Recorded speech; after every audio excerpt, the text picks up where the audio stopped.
Acceptance is a very active process.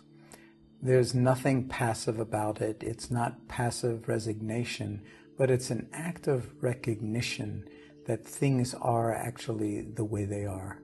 Sometimes they're not the way we want them to be.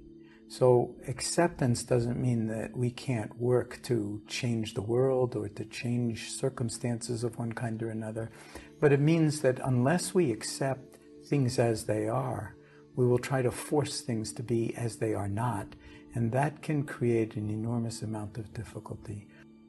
If we recognize the actuality of things, then we have the potential to apply wisdom in that situation to actually shift our own relationship to what is occurring in ways that might be profoundly healing and transformative.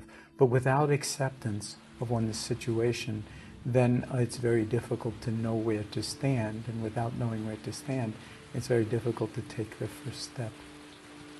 So some things are very hard to accept, like when you experience pain, for instance, and in your body, and you don't know what it's from. It's very, very difficult to accept it, because first we want to know what it's coming from.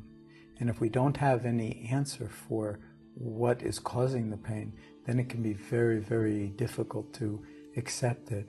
But what we find working with chronic pain patients is that before you can actually work with pain and suffering, you need to actually put out the welcome mat for it and accept it as it is, but the first step is to actually put out the welcome mat for it, which is very hard to do when you're suffering, but it's actually the gateway into freedom from suffering. So that's one of the most powerful ways in which acceptance can be brought to bear on healing and transforming one's life, and is a very, very powerful factor and is a very, very powerful attitude in the cultivation of mindfulness.